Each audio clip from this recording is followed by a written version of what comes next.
अरे बहू ये कपड़े सुखा दो, मेरी तो उम्र हो गई है, वरना एक वक्त था जब मैं 4-4 मंजिल चढ़कर गीले कपड़ों की बाल्टी उठा लेती थी। अभी जाती हूँ माँ जी, वो क्या है ना, पेट में थोड़ा दर्द हो रहा था। अरे सब बहाने, जाओ कपड़े सुखा कर आओ फटाफट। तभी कॉलेज से सास की बेटी यानी कि बहू की ननद सयाली घर में घुसी, बैग सोफे पर पटका और सीधा किचन की तरफ भागी। माँ जोर की भूख लगी है, क्या है खाने में? बहू ने गीले कपड़ों की बाल्टी हाथ में लिए ही जवाब दिया। सयाली आज दाल चावल बनाया है और भिंडी की सब्जी भी है, बैठ जा अभी निकालती हूँ। सयाली का मुंह एकदम से बन गया। भाभी फिर वही दाल चावल? यार मुझे नहीं खानी ये सब्जी वब्जी, पास्ता बना दो प्लीज, कब से मन कर रहा था मेरा। बहू ने माथे पर हाथ मारा। अरे सयाली अभी तो मैं इन कपड़ों को छत पे डालने जा रही हूँ, फिर आके तेरा पास्ता बना दूंगी, बस 10 मिनट रुक जा। तभी अंदर के कमरे से आवाज आई। सास जो भी 10 मिनट पहले तक बिस्तर पर लेटी कर आ रही थी, बड़बड़ाते हुए बाहर निकल आई।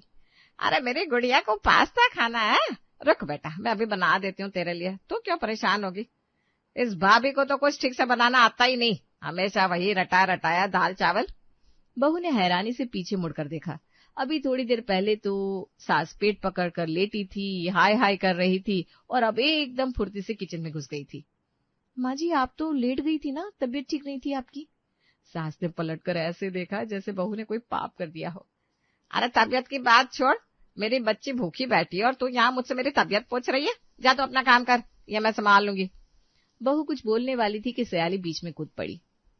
यार माँ तुम ना बेस्ट हो, भाभी तो हमेशा वही पुराना दाल चावल बनाती रहती, टेस्ट ही नहीं आता उसमें। बहू का चेहरा एकदम उतर गया, पर वो चुप रही और बाल्टी उठाकर छत की तरफ चल दी। मन ही मन बड़बड़ाती रही। वो मन में सोच रही थी, ये कैसा नाटक है भाई, अभी तो कमर पकड़ कर बैठी थी, अब देखो कैसे प्याज काट रही है फटाफट फटाफट। छत पर पहुंचकर बहू ने कपड़े फैलाने शुरू किए। तभी नीचे से सयाली की आवाज आई। भाभी, ओ भाभी, मेरी वो मोटी वाली जींस भी है ना गीली, उसको भी निचोड़ के फैला देना प्लीज, कल कॉलेज के लिए पहननी है। बहू ने ऊपर से नीचे झांक कर देखा। अच्छा ला, फेंक दे ऊपर। सयाली ने जींस ऊपर उछाल दी और बहू ने उसे पकड़कर निचोड़ना शुरू कर दिया। अंदर से मसाले की खुशबू आने लगी थी। सास पास्ता बनाने में पूरी तरह जुटी हुई थी। नीचे किचन में सास पूरे जोश में थी। सयाली बेटा, इसमें चीज डालू क्या ज्यादा, तुझे पसंद है ना वो पीला वाला अमूल चीज? हाँ हाँ माँ वही वाला डाल दे, थोड़ा ज्यादा ही डाल। अरे ये तो खत्म हो गया लगता है, पड़ोस से मंगवाती हूँ अभी। इतना कहकर सास ने पड़ोस वाली शर्मा आंटी को आवाज दी और 2 मिनट में चीज भी हाजिर हो गया। बहू छत से उतर कर आई तो देखा सास पूरी रसोई में मस्त होकर पास्ता बना रही है। वही सास जो सुबह उससे बोली थी, हड्डियां जवाब दे गई है। बहू ने हल्की से ताना मारा। वाह माँ जी, आपकी तो एनर्जी देखकर हैरानी हो रही है, सुबह तो आप बिस्तर से उठ भी नहीं पा रही थी। सास ने बिना नजर उठाए जवाब दिया। अरे बच्चों के लिए तो माँ का शरीर भी जवान हो जाता है, तुझे नहीं पता ये सब, तू तो बस काम निपटाने में लगी रहती है। बच्चों की फरमाइश समझनी हो तो माँ जैसा दिल चाहिए। बहू का खून खौल गया, पर वो कुछ नहीं बोली, बस अंदर जाकर कपड़े बदलने लगी। तभी शाम को घर का बेटा यानी बहू का पति ऑफिस से आया, थका हुआ, बैग नीचे रखते हुए बोला। यार आज तो बहुत थक गया, कुछ खाने को है क्या घर में? बहू ने फटाफट रोटियां बनानी शुरू की, पर तभी सास फिर से बिस्तर की तरफ जाते हुए बोली। आए राम, कमर तो टूटी जा रही है, सारा दिन खड़ी रही किचन में, अब तो लेटना ही पड़ेगा। बहू मन ही मन मुस्कुराई और खुद को समझाया। बहू मन में सोचती है, चलो अच्छा है, कम से कम मुझे रोटी बनाने में कोई डिस्टर्ब तो नहीं करेगा। रात को खाना खाते वक्त सयाली ने पास्ता की तारीफों के पुल बांध दिए। माँ सच में आपके हाथ का पास्ता भाभी से 1000 गुना अच्छा बनता है। देखा कहती थी ना मैं, देखा कहती थी ना मैं। अरे थोड़ा प्यार से काम करो तो सब अच्छा हो जाता है, लोग खुश रहते हैं। तेरी तरह बस काम निपटाने में लगी मत रहा कर। बहू मन में सोचती है, चलो कोई बात नहीं, आज नहीं तो कभी तो समझेगी ये बात। अगले दिन सुबह बहू का सिर भारी भारी लग रहा था, बदन तप रहा था, बुखार सा महसूस हो रहा था। फिर भी वो उठी और किचन की तरफ बढ़ी। तभी सास कमरे से निकली और बहू का चेहरा देखकर बोली। अरे तेरा तो मुंह लटका हुआ है, क्या हुआ? माँ जी थोड़ा बुखार से लग रहा है, बदन भी दर्द कर रहा है। सास का चेहरा एकदम बदल गया, आवाज में तलखी आ गई। देख बेटा, साफ साफ बोल रही हूँ, मुझसे उम्मीद मत रखना कि मैं घर का कोई काम करूंगी। मेरी भी उम्र हो गई है, मुझसे नहीं होती ये सब भाग दौड़।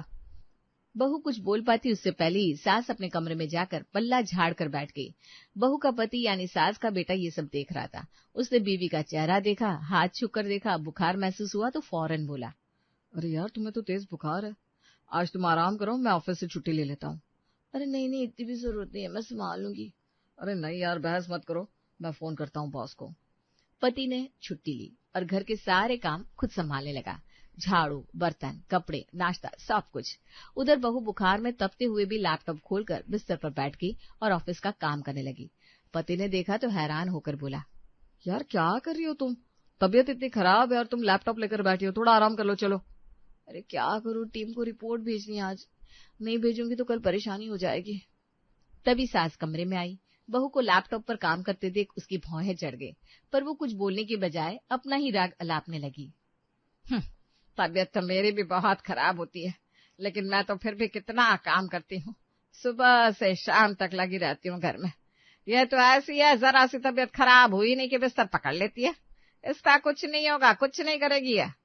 बहू का मन हुआ कि कुछ जवाब दे, पर बुखार में इतनी हिम्मत नहीं थी। वो बस चुपचाप सुनती रही। सास ने अपने बेटे की तरफ मुंह किया, आवाज एकदम नरम कर ली, बेटा जरा रोटी बना दे, मुझे भूख लग रही है। बहू को ये सुनकर बहुत अजीब लगा। अभी 2 मिनट पहले जो सास मुझसे उम्मीद मत रखना बोल रही थी, वही अब बेटे से रोटी बनवा रही थी। पति उठा और किचन की तरफ बढ़ रहा था कि तभी बाहर से सयाली की आवाज आई। वो कॉलेज से लौटी थी। माँ मैं आ गई। बेटा किचन के दरवाजे से ही बोला। सयाली जरा मम्मी के लिए खाना बना दे, मुझे तेरी भाभी को भी देखना है, वो बुखार में है। इतना सुनते ही सास एकदम भड़क गई। अरे नहीं नहीं, वो क्यों बनाएंगे खाना, वो अभी बहुत छोटी है, अभी उसकी पढ़ाई का टाइम है। बहू ने ये सुनकर मन ही मन सोचा, छोटी है? सयाली की तो शादी की उम्र हो रही है, कॉलेज भी बस खत्म होने वाला है उसका, और मैं जो बुखार में तप रही हूँ उसकी कोई फिक्र नहीं। पर बहू चुप रही, बोलने की हिम्मत नहीं थी। बेटा भी कुछ पल के लिए चुप हो गया, फिर खुद ही किचन में जाकर खाना बनाने लगा। रोटी बेली, सब्जी गर्म की, दाल निकाली, थाली लगाकर माँ को दिया आया। शाबाश बेटा, तू ही है जो मेरा ख्याल रखता है इस घर में। थोड़ी देर बाद बेटा कमरे से बाहर निकला तो देखा सास सयाली के सर पर बड़े प्यार से तेल लगा रही है, बाल संवार रही है, मानो कोई त्योहार हो। बेटा हैरान होकर बोला, माँ ये क्या, अभी तो तुम बोल रही थी तबीयत खराब है, कमर दर्द है, हाथ नहीं चलते, और अब तुम सयाली के सर में तेल लगा रही हो। सास ने बिना किसी हिचकिचाहट के जवाब दिया, अरे तो कौन करेगा उसका, मैं नहीं करूंगी तो कौन करेगा उसका बाल संवारना है, माँ हूं मैं उसकी। बेटा कुछ देर वहीं खड़ा रहा चुपचाप। उसके दिमाग में एक एक करके सारी बातें घूमने लगी। सुबह माँ का साफ मना करना, फिर खुद रोटी बनवाना, सयाली को काम से बचाना, और अब उसी सयाली के लिए इतना प्यार लुटाना। उसे धीरे धीरे समझ में आने लगा कि उसकी माँ का रवैया कितना अलग अलग है। बीवी की तबीयत खराब हो तो मुझसे उम्मीद मत रखना, पर बेटी के लिए हमेशा टकाटक तैयार। वो चुपचाप कमरे में गया, बीवी के पास बैठा। बहू लैपटॉप बंद करके आंखें मूंदे लेटी थी। बेटे ने उसके माथे पर हाथ रखा, बुखार अभी भी था। सो जाओ, अब मैं यहाँ हूँ, और कुछ भी चाहिए तो बताओ मुझे। रविवार को बहू के ऑफिस की एक पार्टी थी और उसे नई ड्रेस के साथ ब्लाउज भी सिलवाना था। मार्केट से कपड़ा तो ले आई थी, पर टेलर के पास इतनी भीड़ थी कि 2 दिन में डिलीवरी मुश्किल लग रही थी। बहू परेशान होकर बैठक में बैठी थी, तभी पति आया। क्या हुआ, इतनी परेशान क्यों दिख रही हो? अरे कल पार्टी है और ब्लाउज अभी तक सिलानी है, टेलर बोल रहा है 2 दिन लगेंगे। तो तुम माँ से क्यों नहीं कहती? माँ को तो बहुत अच्छी सिलाई आती है, पुराने जमाने में तो उन्होंने न जाने कितने सूट सिले अपने हाथ से। बहू को बात जची, वो सीधे सास के कमरे में गई। माँ जी, अगर आपको तकलीफ न हो तो जरा ये ब्लाउज सिल देंगी, कल पार्टी में जाना है मुझे। सास ने मुंह बना लिया। हाय राम, अब कहाँ दिखता है मुझे, आंखों की रोशनी बहुत कम हो गई है, सुई में धागा डालने में आधा घंटा लग जाता है, हाथ भी अब वो नहीं रहे, कांपते हैं, सीधी लाइन में सिलाई नहीं हो पाती है मुझसे। बहू ने निराश होकर सिर हिलाया। कोई बात नहीं माँ जी, मैं टेलर से ही बात कर लेती हूँ। बहू वापस बैठक में जाकर सोफे पर बैठ गई, मन ही मन थोड़ी उदास सी। तभी सयाली कमरे से बाहर निकली, हाथ में कॉलेज का कोई प्रोजेक्ट लिए।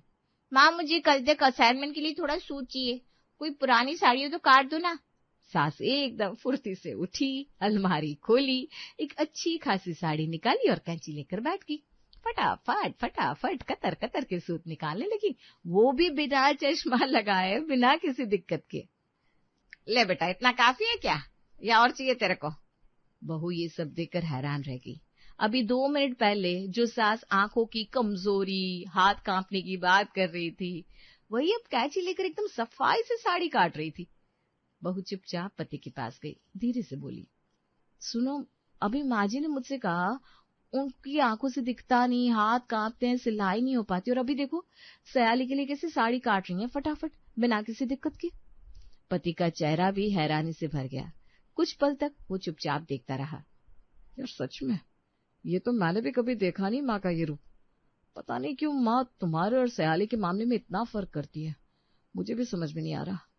कुछ दिनों बाद सास बहू के पास आई, आवाज में थोड़ी गंभीरता लिए बोली, सुन बहू, तेरे ससुर जी गांव से आ रहे हैं परसों, अब यहीं रहेंगे हमारे साथ, तो देख उनके सामने ठीक से रहना, खाने पीने का पूरा ध्यान रखना, कोई कमी नहीं होनी चाहिए, समझी? जी माँ जी बिल्कुल, अब चिंता मत करो, मैं सब संभाल लूंगी। 2 दिन बाद ससुर जी घर आए। बड़े शांत और गंभीर स्वभाव के इंसान थे। पहले दिन से ही उन्होंने घर का माहौल गौर से देखना शुरू कर दिया। सुबह बहू ऑफिस के लिए तैयार होने से पहले रसोई में लगी होती, नाश्ता बनाती, टिफिन पैक करती, फिर ऑफिस के लिए निकलती। शाम को थकी हारी लौटती तो फिर किचन, फिर कपड़े, फिर बर्तन। ना सयाली हाथ बटाती, ना सास। ससुर ये सब चुपचाप देखते रहे। 2-3 दिन तक कुछ नहीं बोले। एक शाम बहू ऑफिस से आते ही सीधे किचन में घुस गई। माथे पर पसीना, आंखों के नीचे थकान साफ झलक रही थी। ससुर बरामदे में बैठे अखबार पढ़ रहे थे। उन्होंने ये सब देखा और चुप न रह सके। अरे बहू, तो अभी तो ऑफिस से आई है, थोड़ा बैठ, आराम कर, फिर कर लेना ये सब। नहीं पापा जी, मैं ठीक हूँ, बस रोटी बना देती हूँ जल्दी से। ससुर ने पास बैठी सास की तरफ देखा। आवाज में अब हल्की सख्ती आ गई थी। सुनो, तुम भी तो कुछ हाथ बटा सकती हो ना। बच्ची सुबह से भाग दौड़ में है, ऑफिस संभाल रही है, घर संभाल रही है, और तुम यहाँ बैठी हो आराम से। सास ने तुरंत जवाब दिया। आवाज में तीखापन था। अरे मुझसे नहीं होता अब इतना काम, हड्डियां जवाब दे गई है मेरी। झूठ मत बोलो, अभी परसों ही देखा था मैंने, सयाली के लिए कैसे फटाफट साड़ी काट कर सूत बना रही थी बिना किसी तकलीफ के। जब सयाली के लिए हो जाता है सब, तो बहू के लिए ही हड्डियां जवाब दे जाती है। सास थोड़ी हड़बड़ा गई, पर तुरंत खुद को संभाल लिया। अरे वो अपनी बेटी है, उसके लिए तो करूंगी ही ना। तो बहू क्या पराई है? बहू भी तो बेटी होती है इस घर की, नहीं? सास का चेहरा सख्त हो गया। आवाज में एकदम तलखी आ गई। नहीं जी, बहू बेटी नहीं होती, बहू बहू ही होती है। बेटी का हक अलग होता है, बहू का काम अलग होता है। ये सब किताबी बातें हैं कि बहू को बेटी समझो, असल जिंदगी में ऐसा नहीं चलता।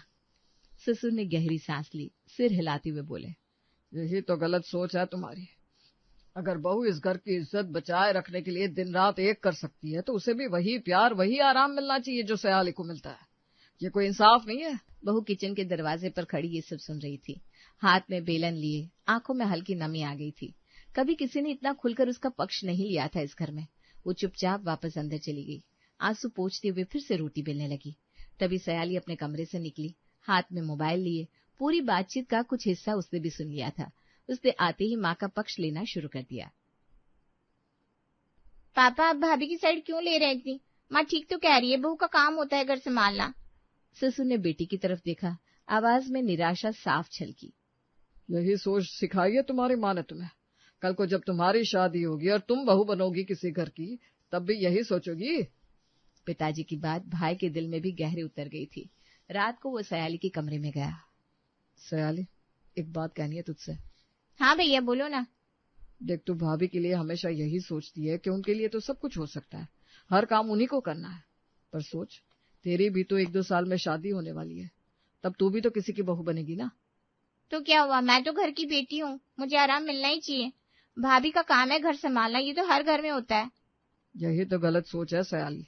अगर तू चाहती है कि तेरी सास तुझे प्यार से रखे, आराम दे, तो तुझे भी भाभी को वैसे ही समझना चाहिए। कभी सोचा तूने, भाभी भी तो थकती होंगी, उनकी भी तबीयत खराब होती होगी। बस भैया, तुम भी ना भाभी की तरफदारी में मुझे गलत साबित कर रहे हो। पापा भी यही करते, अब तुम भी वही राह गलापने लगे।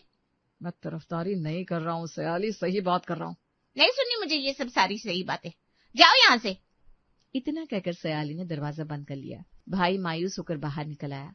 कुछ दिन बाद पिताजी ने सबको इकट्ठा किया।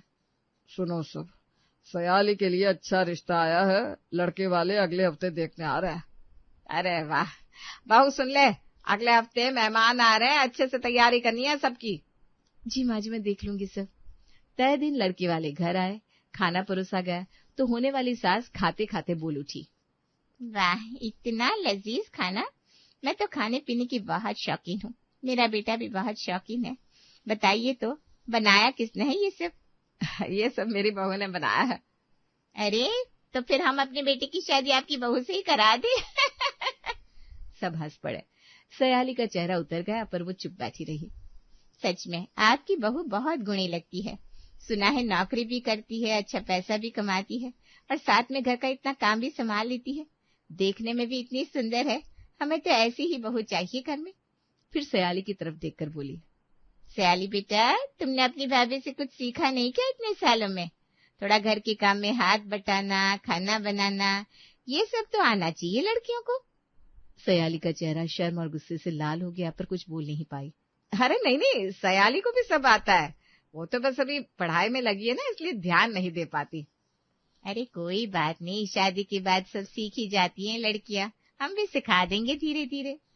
मेहमानों के जाने के बाद सयाली सीधे अपने कमरे में चली गई, दरवाजा बंद करके बैठ गई। आंखों में आंसू आ गए। भैया सही कह रहे थे, मुझे भी वही सुनना पड़ा जो मैं भाभी को हमेशा सुनाती थी। रात को खाना खाने के बाद सयाली उठी और सीधी भाभी के कमरे में चली गई। बहू लैपटॉप बंद करके सोने की तैयारी कर रही थी। भाभी, थोड़ी बात करनी है आपसे। हाँ बोलो ना सयाली, क्या हुआ? भाभी मुझे माफ कर दो, मैंने कभी आपकी तकलीफ समझने की कोशिश ही नहीं की। हमेशा अपने लिए ही सोचती रही, अपने लिए ही मांगती रही और आपके हिस्से का काम भी आप ही करती रही। बहू हैरान होकर उसे देखने लगी। अरे सयाली, ऐसी कोई बात नहीं। नहीं भाभी, है बात। आज मुझे समझ में आया, जब वो आंटी मुझे ताना मार रही थी ना, तब लगा कि आप रोज ये सब कैसे झेलती होंगी। भाभी, मुझे भी आपके जैसा बनना है। आप सिखाओगी मुझे खाना बनाना, घर संभालना, ऑफिस के साथ सब कुछ मैनेज करना। बहू की आंखों में नमी आ गई। उसने सयाली को गले लगा लिया। जरूर सिखाऊंगी पगली, तू तो मेरी बहन जैसी है। तभी सास दरवाजे पर खड़ी ये सब सुन रही थी। सयाली ने माँ को देखा तो उठकर उसके पास गई। माँ, आपसे भी कुछ कहना है। आज अगर मेरी शादी तय हुई है तो सिर्फ भाभी की वजह से। उन्होंने ही तो घर को इतना अच्छे से संभाला, इतना अच्छा खाना बनाया कि लड़के वाले इतना खुश हो गए। माँ प्लीज, अब भाभी को भी समझो। भाभी भी तो आपकी बेटी जैसी है ना। सास की आंखों में आंसू आ गए। वो धीरे धीरे बहू के पास गई। बहू, मुझे माफ कर दे, मैंने बहुत गलत किया तेरे साथ। हमेशा तुझ में और सयाली में फर्क करती रही। ये भूल ही गई कि तू भी तो इस घर की बेटी है, बस नाम अलग है। बहू ने सास का हाथ पकड़ लिया, आंखों में आंसू भर आए। माँ जी, कोई बात नहीं, बस अब से ऐसा फर्क मत करना, बस इतना काफी है। सास ने बहू को गले लगा लिया। सयाली भी दोनों से लिपट गई। कमरे में एक अजीब सी शांति और अपनापन भर गया था। पति दरवाजे पर खड़ा ये पूरा नजारा देख रहा था। चेहरे पर मुस्कान थी। पिताजी भी पीछे से आकर बोले, आखिरकार समझ में आई गई ना बात। बहू और बेटे में कोई फर्क नहीं होता, दोनों ही घर की लक्ष्मी होती है। सारा घर उस रात एक नई शुरुआत के एहसास से भर गया, जहां अब कोई बहू बेटे का भेद नहीं था। बस एक परिवार था जो एक दूसरे को सच में अपना मानने लगा था। घर के दरवाजे पर छोटी बहू के गृह प्रवेश की पूरी तैयारी थी। बहू सजी धजी खड़ी थी, लेकिन घर के बाकी लोगों के चेहरों पर खुशी से ज्यादा चिंता झलक रही थी। हे भगवान, बस ये लड़की घर छोड़कर ना चली जाए। हे अम्बे माँ, रक्षा करना। ये क्या बोल रही हो माँ? कनिका बहू है, गृह प्रवेश हो रहा है उसका, घर छोड़ कर क्यों जाएगी? अरे कम अकल, मैं बहू की बात नहीं कर रही, मैं काम वाली रेनू की बात कर रही हूँ। कहीं काम छोड़कर चली ना जाए। घर में वैसे भी शादी की वजह से काम का प्रेशर बहुत बढ़ गया था उस पर।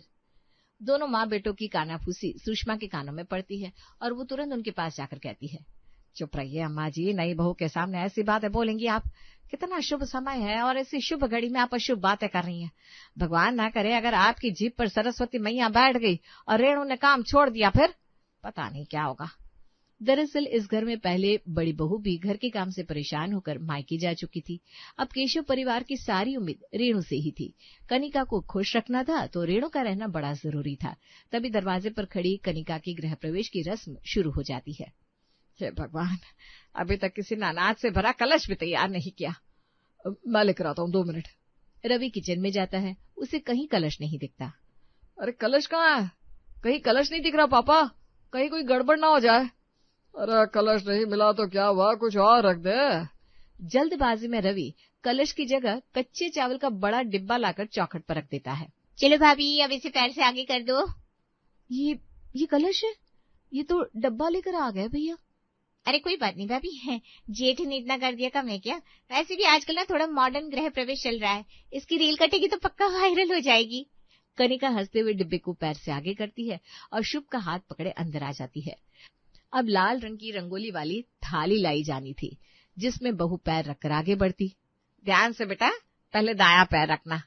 अरे बहू को तू जो लाल रंग के पैरों का निशान बनाकर फर्श पर चलने को बोल रही है, फिर फर्श अगर गंदा हो गया तो साफ कौन करेगा?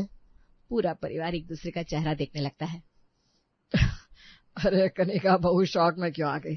तेरी दादी सास मजाक कर रही है, काम वाली है हमारे घर में, वो कर देगी सफाई। कनिका रोली के पानी में पैर रखकर पहला कदम घर के अंदर रखती है कि पीछे के दरवाजे पर रेनू आकर खड़ी हो जाती है। ये लो, अभी तक आप लोगों का प्रोग्राम ही खत्म नहीं हुआ। प्रोग्राम? गई भैंस पानी में। तुम्हारी सास नहीं, वो काम वाली है, तुम रस्म पूरी करो ना कनिका। मम्मी, रेणु दीदी आ गई। अपनी कामवाली को दरवाजे पर देखकर सुषमा के तो हाथ पर ठंडे हो जाते हैं और वो सीधा रसोई में भागती है और मेहमानों के लिए पैक किए गए नमकीन और मिठाई की थैली लेकर आती है। अरे रेणु, कितना याद किया, पूरी शादी में मैंने तुझे, हमेशा साथ रही और फेरों के वक्त ही गायब हो गई। ये पकड़ नमकीन और मिठाई, शहर की सबसे हाई क्लास दुकान से मंगवाया है और तेरे लिए तो स्पेशल बनवाया है। वो सब ठीक है भाभी, पर ये क्या, आज ही होली खेलनी है आप लोगों को? फर्श पर अगर ये लाल रंग पड़ गया, फिर घिस घिस कर पोछा लगाने में मेरे को कितनी मेहनत होगी। हाँ, तो फिर तुझे किस लिए रखा है? हमारे सर पर बैठकर नाचने के लिए? जब देखो पैसे बढ़ा दो और काम को लेकर ड्रामे चालू। मुझे लगा ही था ये लौटेगी तो बारूद बनकर। 2 मिनट शांत हो जाओ अम्मा, और रेणु तुम रसोई में जाओ। इस रस्म के बाद बड़े से प्याली में अंगूठी ढूंढने की रस्म होती है और फिर जाकर कनिका और शुभ फ्री होकर अपने कमरे में जाते हैं। पहले के जमाने में मतलब ऐसा होता था कि बीवी अपने पति के एक्स्ट्रा मैरिटल रिश्तों को बर्दाश्त कर लेती थी और ना भी चाहे तो उन्हें करना पड़ता था, पर अब वो जमाना नहीं है और मैं इस चीज को प्रमोट नहीं करती।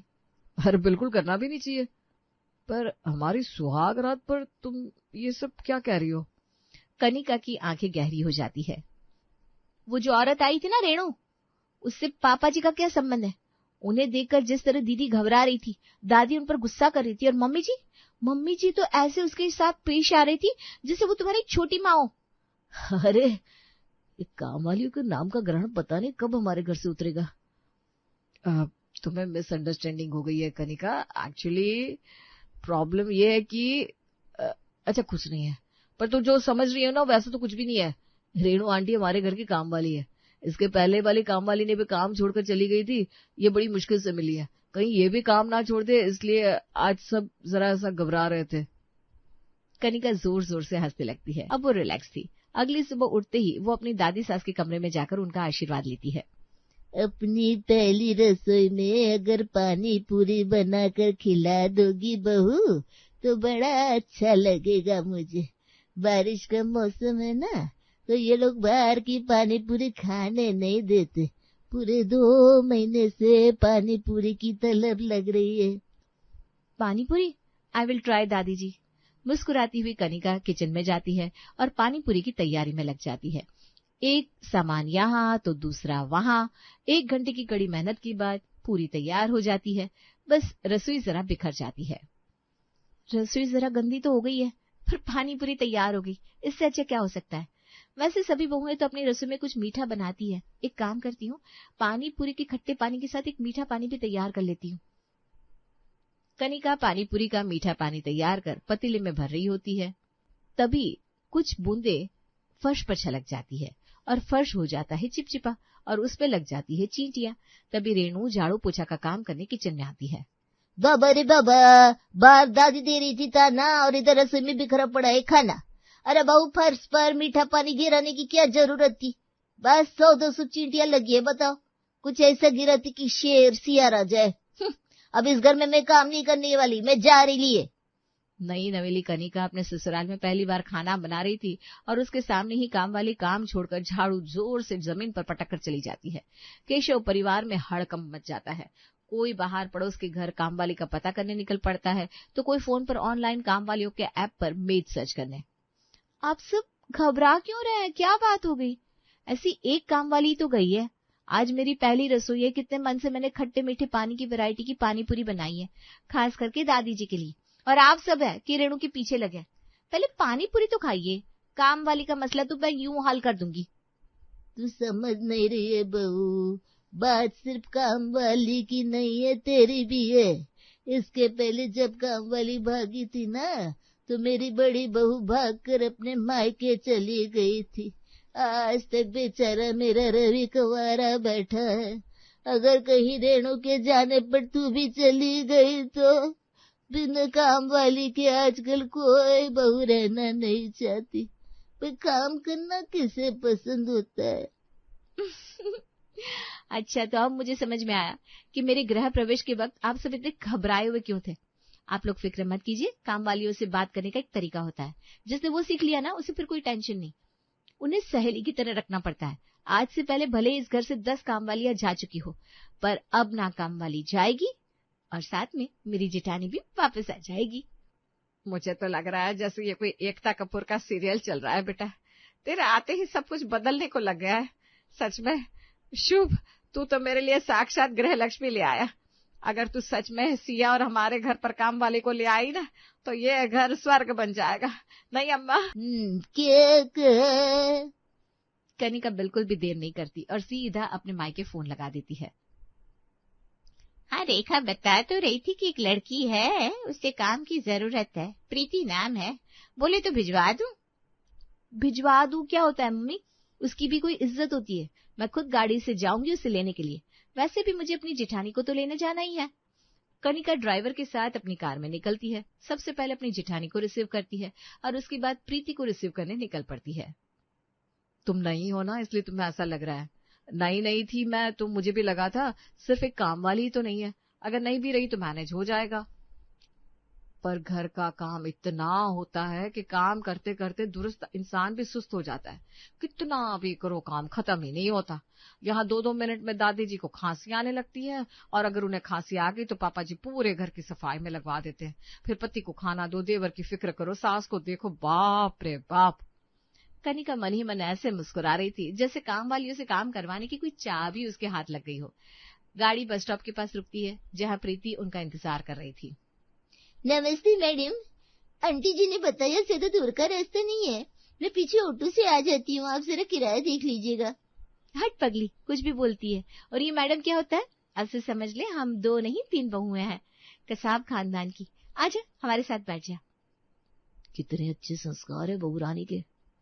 काम वाली को सीधा घर की बहू का दर्जा दे दिया। मुझे क्या है, जैसे कोई गड़बड़ी हुई मैं तो फिर से अपना सामान बांध कर मम्मी के यहाँ चली जाऊंगी। करती है, कोशिश तो करे कनिका। और अपने गृह प्रवेश के दूसरे ही दिन अपने एक तरफ घर की काम वाली प्रीति और दूसरी तरफ घर की बड़ी बहू और आन बान शान सिया को लेकर कनिका अपने ससुराल की दहलीज पार करके अंदर लाती है। तुम आए तो आया, मुझे याद गली में आज चांद निकला। शुभ, तेरे बीवी ने वो कर दिखाया जो आज तक मैं नहीं कर पाया। अरे जो लॉयर्स नहीं कर पाए। तू आ गई बहू। वो दादी जो अपने घुटनों को पकड़ पकड़ कर चलती थी, एक हाथ से साड़ी जरा ऊंची कर एक लंबी दौड़ लगाती हुई सीधा जाकर प्रीति के गले लग जाती है। अम्मा, मैं यहाँ हूँ।